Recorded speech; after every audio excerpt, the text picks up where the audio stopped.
¿Qué tal, Daniel? Buenos días. Muy buenos días, ¿cómo estáis todos? Muy buen día a todos. ¿Qué tal? Buenos Buenos días, días. Domingo, Beatriz. ¿Qué tal? ¿Cómo estáis? Bueno, el nuevo libro de Daniel Lacalle, Libertad o Igualdad, ¿por qué el desarrollo del capitalismo social es la única solución a los retos del nuevo milenio?, arranca con una cita de Hayek que dice: hay una enorme diferencia entre tratar a las personas de manera igualitaria y tratar de hacer que sean iguales. Lo primero es la condición para una sociedad libre, mientras que lo segundo implica una nueva forma de servidumbre. Es quizá el objetivo de tu libro, Daniel, buscar la máxima prosperidad para el mayor número de personas posible. Claramente, una de las razones por la que se llama el libro Libertad o Igualdad es porque en los últimos años lo que nos han intentado decir constantemente era que el problema de todo era la desigualdad, ¿no? Y como alternativa a la desigualdad, el igualitarismo, que no es lo mismo que tener igualdad de oportunidades. La igualdad de oportunidades solo se consigue cuando tú tienes un sistema libre, una economía libre y una sociedad civil fuerte. El igualitarismo lo único que hace es que genera la mayor desigualdad de todas, que es la desigualdad entre los que tienen acceso al poder político y todos los demás. Por lo tanto, la idea del libro es aprovechar todo este debate que existe sobre las posibles soluciones a los retos de la economía para desmontar uno por uno los mitos que nos intentan vender desde el populismo y desde el totalitarismo, pero sobre todo dar, como todos mis libros, soluciones y soluciones factibles. La idea es que el ciudadano medio, aunque el libro no está escrito durante la pandemia, por supuesto, ¿no? Se escribió para Estados Unidos, para la época de las elecciones, y lo que hemos hecho ha sido después hacerlo español, con los temas de España y de los países latinoamericanos, etcétera. Pero casualmente, la inmensa mayoría de los mantras que el libro intenta desmontar y darle datos al ciudadano para que tenga argumentos para rebatir, como decía Mago More el otro día, me decía que es el libro perfecto para el cuñado, ¿no? Para rebatir en las cenas, en las comidas, en la oficina, etcétera, las ideas mágicas. Y además dar soluciones factibles. Beatriz. Buenas, ¿qué tal? ¿Cómo estáis? Daniel, ¿por qué bueno, dices que no has escrito el libro durante la pandemia, pero la verdad que hay capítulos que coinciden perfectamente con lo que estamos viviendo, o sea, parece que lo hubieras hecho a posta. ¿Por qué ningún político busca la igualdad de los ricos? Que todos seamos más ricos, en lugar de buscar la igualdad de los pobres. Nadie se atreve a decir, oye, mi objetivo es que esta sociedad en la que estoy gobernando sea más rica y próspera. ¿Qué pasa? Porque una sociedad más rica y próspera, donde los ciudadanos son más libres y menos dependientes del poder político, lo primero que se da cuenta es que no necesita a los políticos. Claro, ¿eh? La búsqueda del cliente rehén es muy atractiva desde el punto de vista de supervivencia profesional para el poder político. Cuanta más gente dependa de mí, más callados los tendré y además más los podré reprimir cuando se quejen, que es lo que hemos visto, por ejemplo, en esta pandemia, ¿no? Efectivamente, el libro no está escrito para la pandemia, pero es que casi palabra por palabra, muchas de las medidas mágicas que nos están intentando poner encima de la mesa, desde Podemos hasta el Partido Socialista, desde Argentina hasta Chile, es que son las que están rebatidas en el libro. El poder político no puede igualar al alza. Lo único que puede ayudarnos a igualar al alza, a tener mayor nivel de igualdad en la riqueza, es el crecimiento, el empleo y la prosperidad. Los políticos no generan ninguna de esas cosas.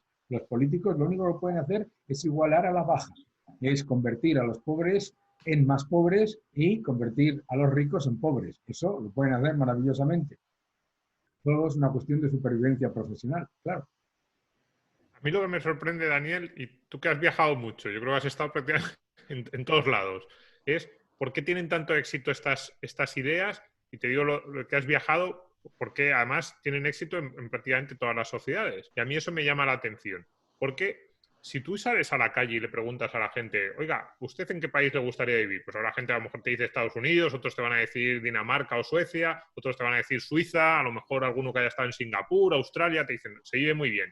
Pero todos esos países, si tú haces así un análisis general, sin entrar en el detalle de si tiene un punto más o menos de IRPF, pero tú haces un análisis general y son países muy capitalistas, con grandes empresas, que se han enriquecido gracias a esa dinámica del comercio. Y dices, si a todo el mundo le gustan los países que en términos generales son los más abiertos, los más competitivos, los que más han desarrollado estas ideas que tú planteas, ¿por qué luego son tan exitosas desde el punto de vista político las ideas que no han funcionado en casi ningún sitio? Es como que a la gente tiene un sueño sobre cómo le gustaría vivir y piensa en una sociedad, pero luego vota a políticos que van a hacer exactamente lo contrario. El otro día vi un pequeño clip de una televisión en el que a una influencer liberal de Latinoamérica le preguntaban que cuando criticaba al socialismo, ¿qué era lo que estaba criticando? ¿Está usted criticando los resultados o las intenciones? Y claro, y ella respondía, no, las intenciones son perversas, los resultados son atroces.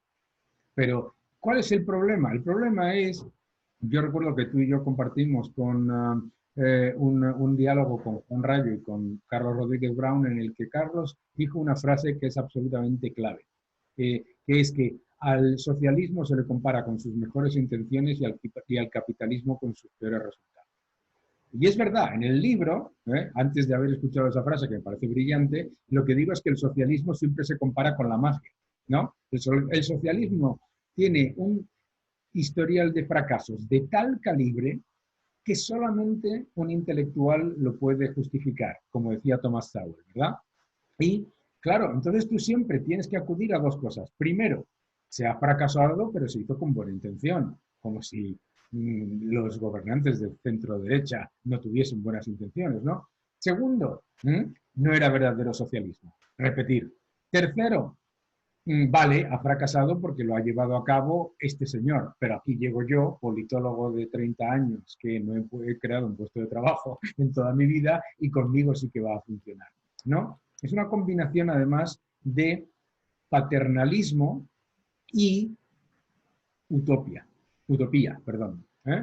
Paternalismo, ¿por qué? Normalmente los grandes defensores del socialismo a nivel mediático, a nivel político, a nivel económico, son ¿quiénes? Los muy ricos. La gente que es muy rica, la gente que viene de entornos muy privilegiados y que se ponen a sí mismos como decía Gramsci, como los que le tienen que decir al pueblo, los que le tienen que decir a los tontos obreros que votan a la derecha qué es lo que tiene que hacer. Gramsci, si te acuerdas, decía que, claro, a él le chocaba la idea de que los obreros no votasen al comunismo. Entonces, él que decía, tienen que ser los intelectuales, tienen que ser las personas que realmente sabemos los que les digamos lo que tienen que hacer. Paternalismo. Segundo, y lo que decía. Segundo, utopía. Nunca es verdadero socialismo. Nunca. ¿Sabes? Vamos, nosotros en España hemos tenido 24 años gobernando al Partido Socialista y todos los problemas son de un neoliberalismo que no ha existido nunca. Es una cosa impresionante, ¿no? Entonces yo siempre, pues claro, en realidad, cuando tú estás debatiendo con personas que vienen de esa ideología, sobre todo de la parte más radical de la izquierda, tienes que pensar en lo siguiente. Tú piensas que si le das un dato, o si le das un dato correcto y le rebates el argumento, esa persona va a cambiar de idea y estás equivocado. Esa gente funciona exactamente igual que una secta. Exactamente igual que una secta. Que tiene una serie de mantras, los mantras los repite, ¿no? Entonces tú dices, no, la culpa de todo es de haberle bajado los impuestos a los ricos durante las últimas 2 décadas. Y dices, a los ricos se les han subido los impuestos durante las últimas 2 décadas prácticamente siempre. Y entonces te dicen, bueno, pero la culpa es porque se les ha bajado los impuestos, ¿sabes? Estás tratando con gente con la que no puedes razonar basado en datos, porque para ellos, por ejemplo, Tú debates sobre el capitalismo y te dicen, ¡ah! Pero es que yo conozco a una persona a la que la despidieron de su trabajo de manera injustificada. Por lo tanto, el capitalismo entero no funciona. Y luego vas a un país socialista que ha sido un fracaso absoluto y te dicen, no, es que eso no era socialismo. ¿Ves? Entonces se utiliza la anécdota para destruir el sistema capitalista y la totalidad y el resultado para ignorarlo y continuar con lo mismo. Al hilo de lo que dices, Daniel, vemos cada día comparecer a un científico que se comporta como un político, y es verdad que la ciencia tendemos a acatarla como si fuera una especie de religión. Así funciona, por ejemplo, en el asunto del cambio climático. No sé si la economía ha dejado de ser una ciencia, es decir, si ya ha renunciado a la búsqueda de la verdad. Bueno, la economía es una ciencia social y por lo tanto yo explicaba en mi libro Viaje a la libertad económica y avanzo en este libro más sobre esa idea. Tú no le puedes pedir a un economista o a una persona que está analizando la política económica de un país que no tenga una ideología o una idea de cuál es la mejor manera de llegar al progreso o de generar mayor riqueza o de generar mayor empleo. Por supuesto, vas a tener una base empírica y de tu opinión de cuáles son las mejores políticas. Por eso yo siempre le digo a la gente que cuando escuchen a un economista decir que él es economista pero no habla de política, ese es el más político de todos. Y además es que es la prueba del algodón. Normalmente ese es de Podemos, no, ese le parece Podemos demasiado socialdemócrata. Claro, ¿por qué? Porque te está intentando decir, no, solamente hablo de economía y por lo tanto lo que hay que hacer es gastar y gastar y gastar y gastar, ¿entiendes? Claro que hay que tener una ideología, si no pasa absolutamente nada en tener una ideología cuando estás hablando de política económica. ¿Cuál es el problema? Que tú estás identificando muy bien, que con el fracaso absoluto de las políticas redistributivas y de las políticas intervencionistas, entonces se crea un nuevo grupo de economistas que crean nuevas y completamente ilógicas leyes de la economía, ¿no? Como por ejemplo la MMT. No, el problema de la economía es simplemente que lo que tú tienes que hacer es imprimir dinero y ya está todo solucionado. O los que dicen, no, como digo en el libro, los que te dicen, no, es que lo que usted está diciendo aplica a las familias y a las empresas, pero el Estado en eso no cuenta. En las leyes de la economía el Estado no cuenta. El Estado digamos que está libre de la fuerza de la gravedad en la física. Claro, eso también es ideología. Entonces, tenemos un problema de credibilidad precisamente por eso, porque además, claro, el ciudadano que a lo mejor ve un vídeo muy espectacular en el que una mujer muy informada de una universidad, etcétera, etcétera, tal, te dice que las pensiones, el gasto social, el gasto público, los salarios, todo mejoraría enormemente si se imprimiese dinero constantemente para lo que se necesitase, y ese ciudadano dice, pues esta persona debe estar informada porque lo que yo estoy diciendo, además lo está diciendo durante una hora y con muchos gráficos, o sea que debe ser verdad.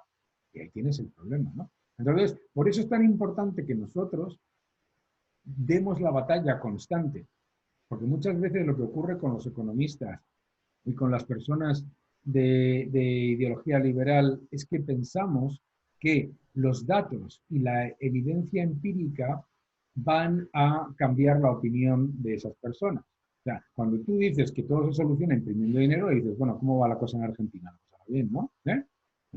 Por todo lo contrario. Entonces te dicen, no, es que Argentina no es un país que tenga soberanía monetaria. Ah, ¿qué me dices? ¿No? Ah, ¿cómo va la cosa en Venezuela? No, es que Venezuela no es un problema de imprimir dinero, sino de gestión. Ah, no me digas. ¿Cómo va la cosa en Zimbabue?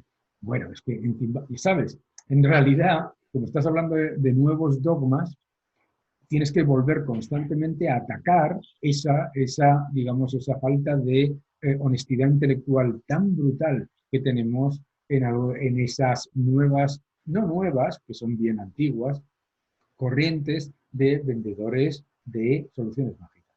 No sé si crees, Daniel, que estamos dando pasos para atrás en el libre mercado ahora con la pandemia del coronavirus. Hemos vivido, o sea, un intervencionismo salvaje, igual que la izquierda habla del capitalismo salvaje, hay que decir que también existe el intervencionismo salvaje, lo hemos vivido, no se nos ha dejado ni salir de nuestras casas, algo insólito y lógico también para contener los contagios, pero esos pasos para atrás en el libre mercado en favor de la nacionalización de las economías, del intervencionismo, del estatismo, lo vamos a poder recuperar, porque bueno, lo veíamos con Nissan hace unos días, se clama desde Podemos, partidos de izquierdas, por la nacionalización de una empresa japonesa, que eso también es muy gracioso, pero también en Francia están ofreciendo miles de millones a las automovilísticas por devolver sus fábricas al país. ¿Esto te preocupa? ¿Crees que tiene solución? ¿Estamos retrocediendo? Me preocupa mucho, porque para una persona que lo está pasando mal en la comarca donde está la planta de la empresa japonesa, que venga un político que se supone que está informado. Esto es lo importante, claro. Esa persona está, además de pasando mal, recibiendo inputs de él y los medios de comunicación y del poder político. Que venga un político y le diga que es que la solución es nacionalizarlo, dice, hombre, pues sin el puesto de trabajo se va a mantener gracias a que este señor, que aparentemente está informado, va a nacionalizarlo, pues yo voy a defenderlo porque depende de mi puesto de trabajo. ¿Cuál es el problema? Que a esa persona le están mintiendo. Que a esa persona le están mintiendo. Que le está mintiendo al gobierno francés cuando dice que va a solucionar la crisis trayéndose empresas que están en sobrecapacidad y con enormes problemas estratégicos ya desde hace años, desde otro país al suyo. Que les está engañando el gobierno norteamericano cuando les dice que se va a traer el sector de manufacturas de China, ¿no? Porque le está engañando. Pero claro, es muy difícil, ¿no? Entonces, ¿cuál es desafortunadamente la única manera en la que eso se revierte? Pues con la realidad. ¿Por qué soy optimista? Lo explico también en el libro. La reacción proteccionista e intervencionista de muchos gobiernos en estos últimos años es una reacción de supervivencia por parte de gobiernos a los que el poder se les está escapando de entre las manos. La tecnología, las tecnologías disruptivas, el avance de todo lo que tiene que ver con el comercio online, etcétera, el cambio de patrón de crecimiento que se ha ido de sectores muy dependientes del poder político con una enorme utilización de capital y un enorme nivel de empleo sindicalizado, también le hace perder poder a los políticos. Entonces, la manera de refugiarse y de digamos, protegerse es el proteccionismo. El proteccionismo solo protege a los políticos. Entonces, de ahí, la verdad es que hay cosas positivas. Y yo me gusta ver las cosas con cierto nivel de positivo. Fijaos cómo en esta crisis, a pesar de la incesante y absolutamente brutal campaña mediática y de ataque por parte del gobierno, de un partido de gobierno, a las empresas, a Mercadona, a las farmacias, a todo esto, los ciudadanos han dicho, un momento, esto no me cuadra. Esto no me cuadra para nada porque menos mal que tenemos muchos Mercadonas, menos mal que tenemos muchos Inditex, menos mal que tenemos muchas empresas como estas. Tenemos ahora comida, alimentos, bienes y servicios, etcétera, porque si llegan a estar esta panda de inútiles a cargo de la economía, hoy, además de una crisis sanitaria, tenemos una de hambruna. Pero, ¿tú eres optimista en general o quiero decir, yo lo soy en términos, digamos, generales, para el mundo? Yo creo que el mundo será mejor dentro de 10 o 15 años que ahora. Pero no sé si lo soy tanto en el caso de España. Creo que España va a ser uno de los países que peor va a salir de esta crisis y que más tiempo le va a costar recuperarse. Sí, en eso estoy de acuerdo, estoy completamente de acuerdo. Yo creo que a nivel global la mejora es imparable y que tendremos un mal año 2020, pero el año 2021-2022 se recuperarán. O sea, hay economías que se van a recuperar un 5 o 6% de crecimiento del Producto Interior Bruto sobre donde estaban en el año 2019 en año y medio, ¿no? Estoy de acuerdo. ¿Por qué? Porque en España ha habido... España es un país complicado. Por un lado es un país muy emprendedor, muy trabajador. Somos muy orgullosos, pero cuando nos damos cuenta de nuestros errores decimos, madre mía, la que hemos hecho, y nos ponemos a trabajar. O sea, España es un país que tiene muchas cosas positivas, pero es verdad también que es un país en el que históricamente se cree en el paternalismo estatal. No solamente durante la democracia, durante la época de Franco, durante la época anterior, en la República, etcétera. Cuando tú hablas con cualquier ciudadano español, el ciudadano español medio bien le preguntas y te dice, es que el gobierno tiene que.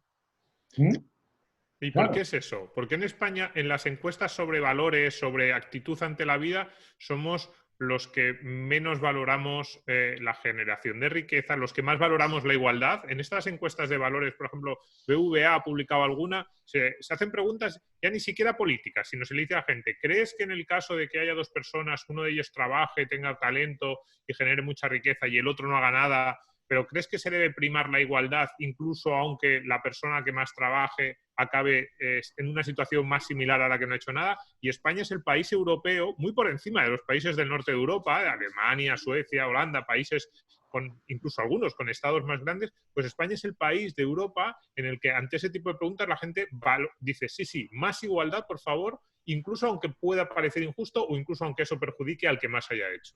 ¿Por qué es eso? O sea, ¿qué tenemos nosotros? ¿Por qué salen ese tipo de respuestas? Salen ese tipo de respuestas hasta que te toca la lotería. En España, en el momento en el que te toca la lotería, se acabó el igualitarismo rápidamente. No es una broma, ¿eh? ¿Por qué? Y te voy a decir por qué, en mi opinión. En España, y no le falta cierta razón, el ciudadano, clase media en general, tiene una percepción de que el poder económico se consigue gracias al poder político. Y ha habido casos. A la vez que tiene esa percepción, también es un ciudadano, una ciudadana, que lo que tiene ante sí es, somos unas personas que somos muy ahorradores, somos grandes defensores de la propiedad privada, en el momento que te compras un piso, etcétera, etcétera, etcétera.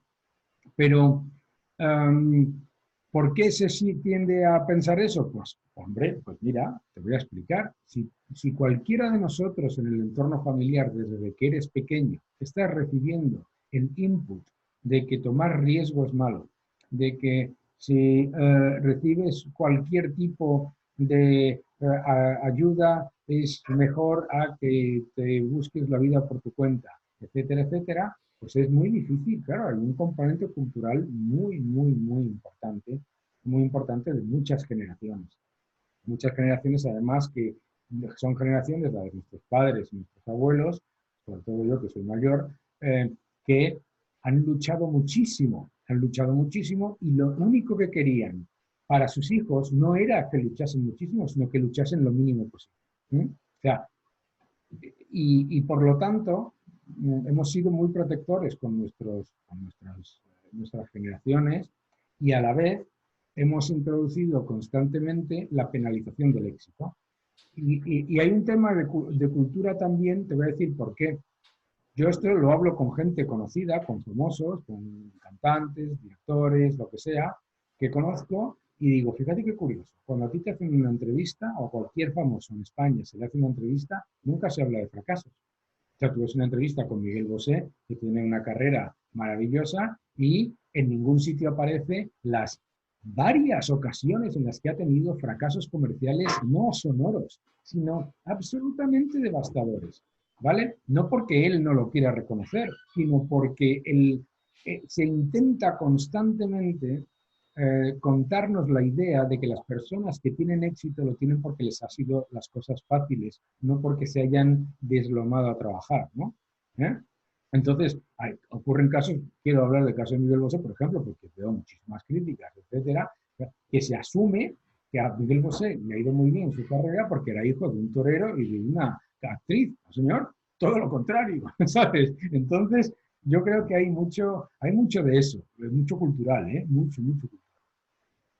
Hay otra batalla que hay que dar, Daniel, y es la del lenguaje. Tú en el libro a la renta básica le denominas el subsidio a la obediencia y dices que no es una renta, es un subsidio porque las élites quieren tener una subclase zombie dependiente.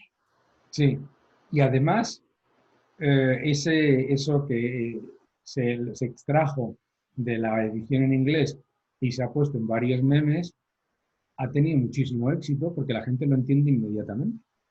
Sobre todo en Estados Unidos, etcétera, cuando te dicen, ahí va, espérate un momento. Claro, ¿con qué se va a pagar esto? Con una moneda que se va a imprimir y que, por lo tanto, su poder adquisitivo va a ir perdiendo valor a medida que pasa el tiempo. Segundo, ¿qué es lo que hace?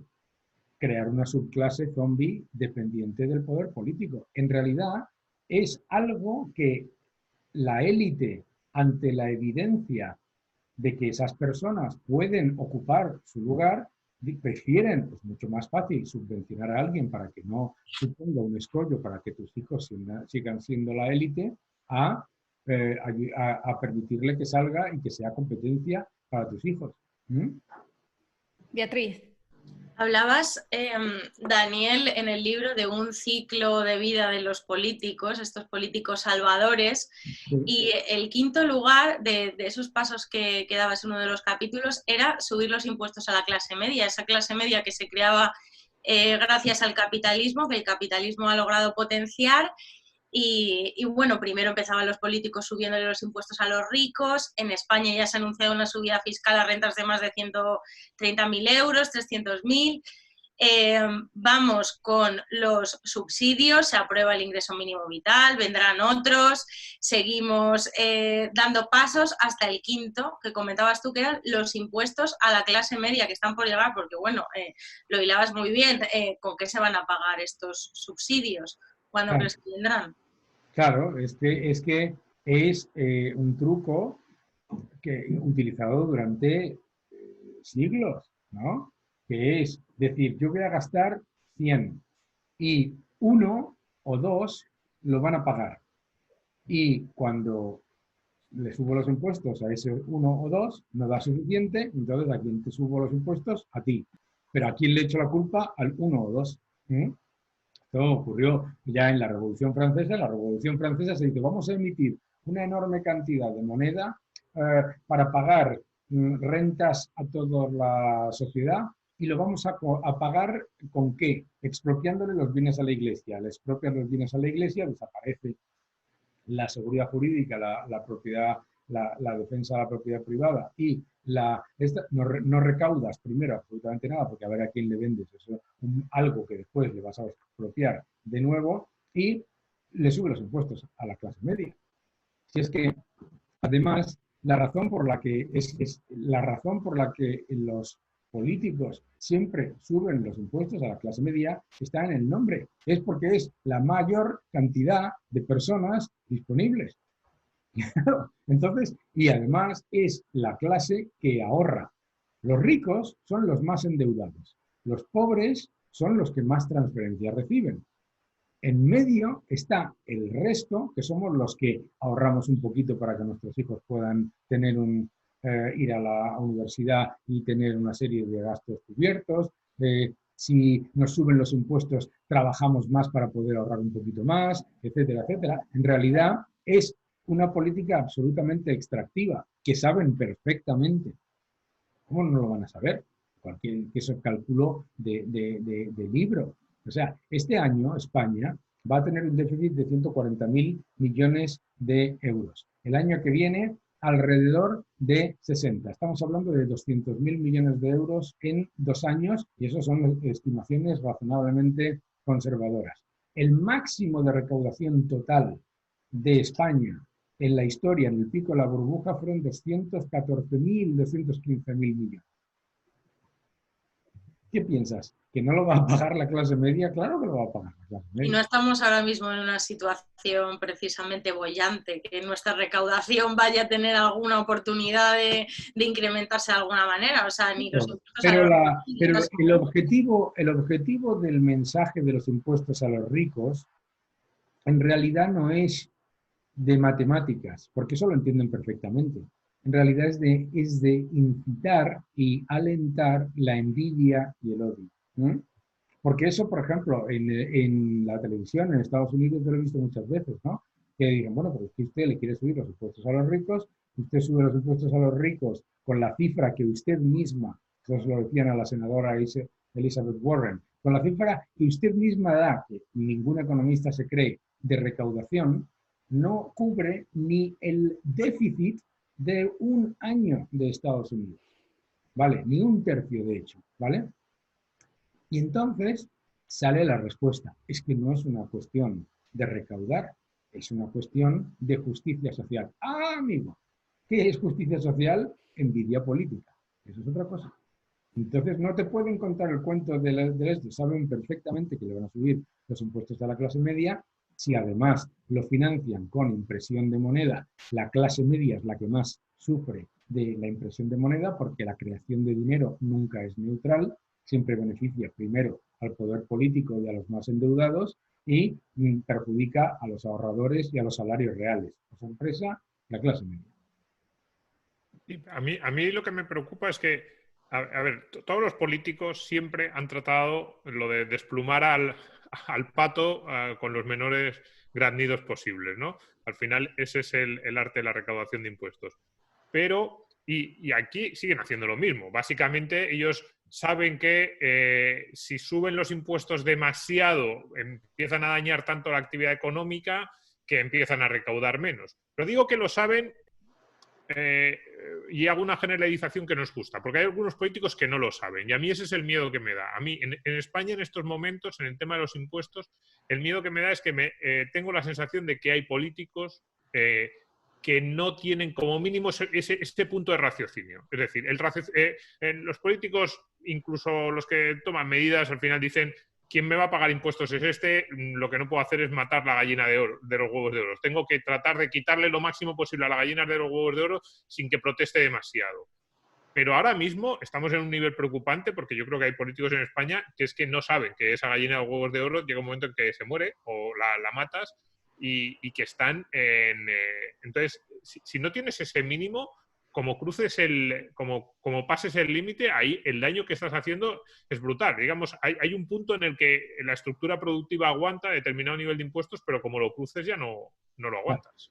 Totalmente, pero claro, ahí te encuentras con unos políticos, sobre todo por la ala más populista, cuyo objetivo, claro, no es el progreso, ni el empleo, ni el crecimiento, sino que es un objetivo de control.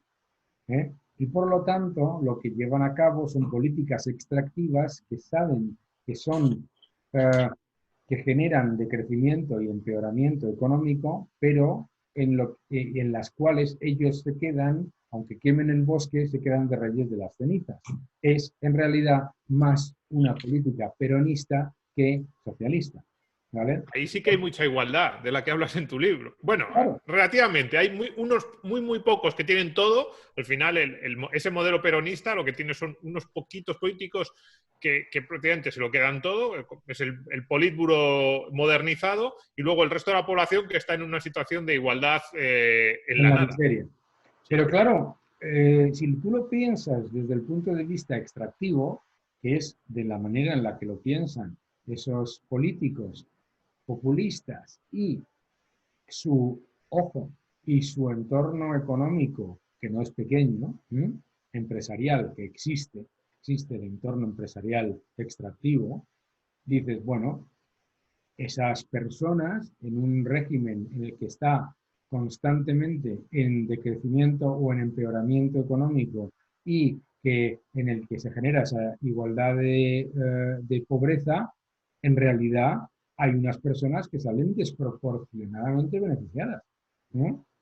No es ninguna casualidad que se perpetúe ese sistema. Por eso es lo que es preocupante, efectivamente, porque tú entiendes que haya gente que desde una visión equivocada socialdemócrata diga, bueno, yo voy a desplumar el ganso, pero le voy a quitar, no, pero tengo que mantenerlo, ¿no? ¿No? De la gallina, que el ejemplo que daba tú, la gallina, tengo que mantenerlo, no puedo matar a la gallina de los huevos de oro. Hay otros que dicen, a mí con que dé un huevo de oro me vale siempre que me lo quede yo. Pues ya casi para acabar, Daniel, ¿qué es eso del capitalismo social sin que nos entre un cortocircuito en el cerebro? ¿Ves? Eso es lo que quería yo con el libro, que nos entrase el cortocircuito en el cerebro, que recuperemos las palabras que nos son, que son inherentes a nuestras ideas, a las ideas de la libertad. Claro, cuando yo dije, y aposta, el término capitalismo social, y lees el libro y ves las propuestas y las ideas, y ¿por qué le tienes que poner la palabra social? Porque tenemos que recuperar las palabras que son nuestras. Cuando el totalitarismo utiliza la palabra social, la utiliza de manera extractiva y destructiva.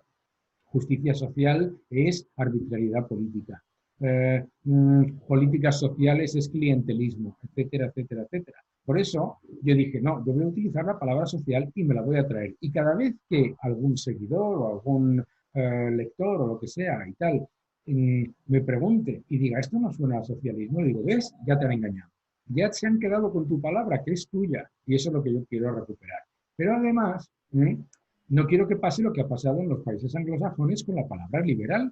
Como vosotros sabéis, la palabra liberal en los países anglosajones está aplicada no a la socialdemocracia, sino al izquierdismo más radical.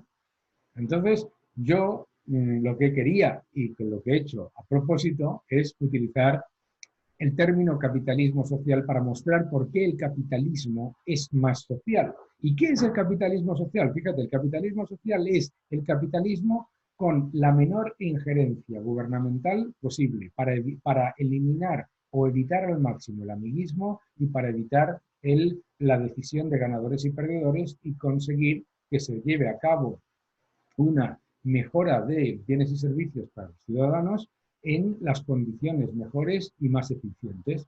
Porque es el capitalismo, al final, el que va a conseguir que todos los retos del futuro los podamos llevar a cabo de la manera más eficiente y con la gestión de los recursos mejor. Y que la colaboración público-privada beba de la mejor gestión y de las mejores de la mejor forma de gestionar y de financiar el que tiene el sector privado y evite las tentaciones del sector político de generar un sistema clientelar en el que lo que busca es maximizar el presupuesto, no mejorar el bienestar.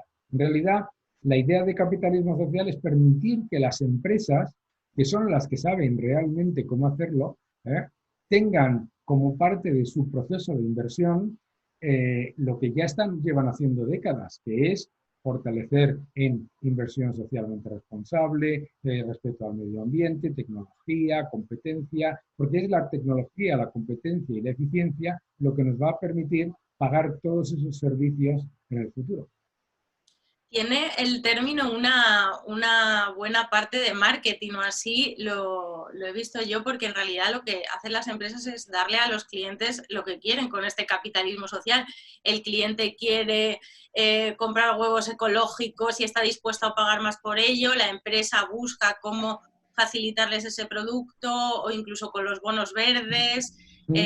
Al final son los propios clientes los que han decidido que con su dinero quieren aportarle más a la sociedad y la empresa está ahí como mero intermediario. Así he visto yo tu concepto. Es que es lo que es.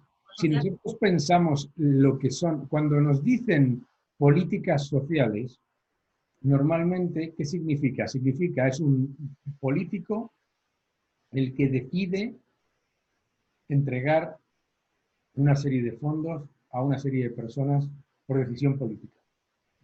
Cuando la mejor política social es la que la sociedad demanda. La sociedad es la que ha demandado un mayor respeto y un mayor nivel de inversión en respeto del medio ambiente, etcétera, etcétera. La sociedad lo demanda, las empresas lo ofrecen y lo hacen de manera más eficiente, de manera más rápida y sobre todo en competencia, que es lo que hace que ganen los que lo hacen mejor y pierdan aquellos que no lo han hecho bien. Entonces, claro, es el ciudadano el que está solicitando del sector privado que ponga en marcha esos bienes y servicios. Y lo hace más rápido. Por eso yo alerto en el libro ante, por ejemplo, las políticas dirigistas con respecto al cambio climático, ¿no? Yo tuve la oportunidad de comentar esto con una ministra española, ¿no? Le dije, plan energético contra el cambio climático, tecnologías disruptivas y cambio del patrón de crecimiento. Muy bien. ¿Qué 3 efectos tienen esos planes? No me sabía decir. Le digo, tienen 3 efectos. 1, genera menores ingresos fiscales. 2, genera menor inflación. 3, genera menor control de los políticos. ¿Qué es lo que va a pasar? Que esa persona que dice que lo va a llevar a cabo es la primera que sale perjudicada y por lo tanto no lo va a llevar a cabo. Lo estamos viendo ahora con la pandemia. ¿Qué sectores son los que van a salir más beneficiados de las monstruosidades de capital que se va a poner por parte de los gobiernos para salir de la crisis? Los sectores, precisamente, el automóvil, las aerolíneas, las refinerías, las acerías. ¿Estamos de broma? ¿Sabes? O sea, no te digo que no se tenga que no tengan que tener ciertas ayudas algunos sectores de estos, para nada. Lo que no puedes decir es que tú vas a llevar a cabo una revolución verde rescatando al pasado. Domingo, última pregunta.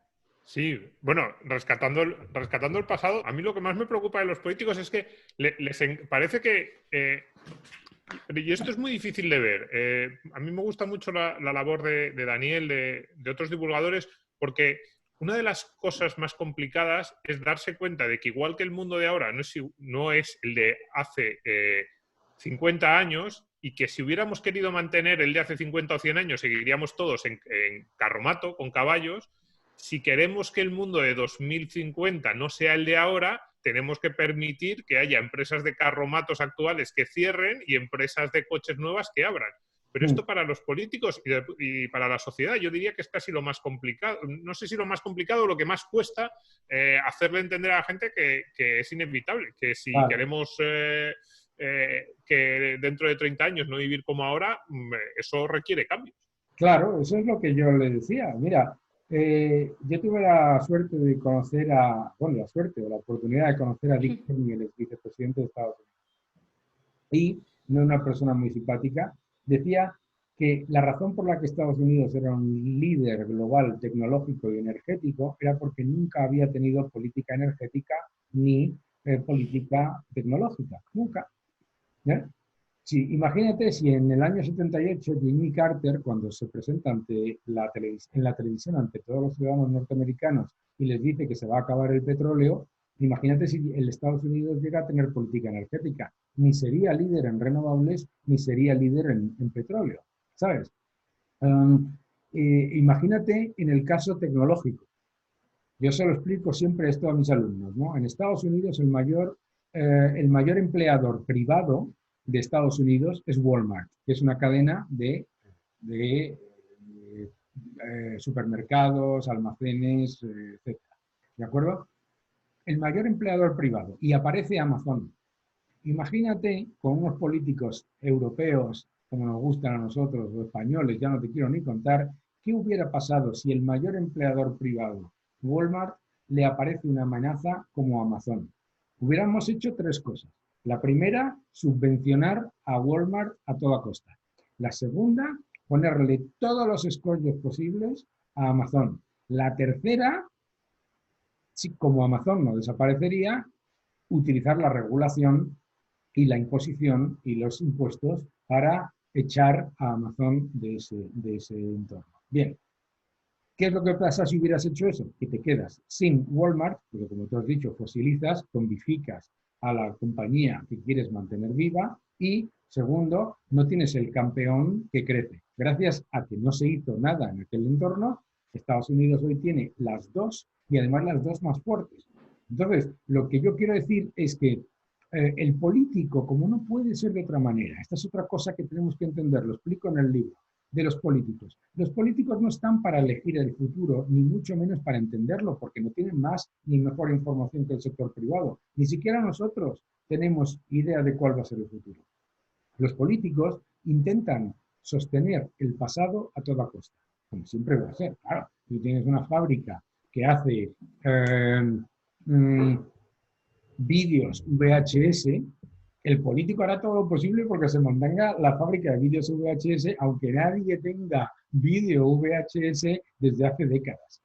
Por eso es tan importante retirar del poder político, y de ahí lo que yo explico en el libro, retirar del poder político las decisiones sobre ganadores y perdedores en la economía, porque se van a equivocar siempre, seguro, por el incentivo que tienen. Pero es que nos equivocaríamos nosotros. Tenemos que dejar que sea la iniciativa, porque nosotros no sabíamos. ¿Quién hubiera imaginado que Google sobrepasaría a Yahoo?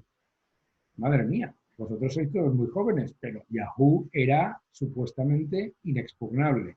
¿Quién se podía imaginar todos los cambios que estamos viviendo, ¿no? Por eso es tan importante retirar del poder político las decisiones de quién va a ganar y quién va a perder, porque siempre, indefectiblemente y probablemente ni siquiera por maldad, va a elegir que gane el que ya estaba en proceso de fosilización. Pues nada, Daniel, te agradezco que hayas pasado estos minutos con nosotros. Yo creo que todos deseamos que tu libro tenga muchísimo éxito por el interés general, porque cuanta más gente lo lea nos irá mejor a todos. Y nada más, que pues nos vemos muy pronto. La batalla de las ideas es mucho más importante. A veces pensamos solo en la batalla de los votos, pero los votos en realidad seguirán a las ideas. Yo siempre lo he pensado. Es decir, los políticos harán lo que nosotros les pidamos que hagamos. Yo por eso, cuando antes preguntaba sobre esa idea en España, esas ideas equivocadas, pero que quizás España es uno de los países de Europa, junto a Italia, en el que están más extendidas, lo primero es cambiar las ideas y luego ya vendrán lo que hagan los políticos detrás. Totalmente de acuerdo. Muchísimas gracias a los tres. Muchas gracias por este rato tan agradable. Y nada, a todos los que nos estáis viendo, seguid defendiendo la libertad y espero que os guste el libro. Muchas gracias, Daniel. Un abrazo.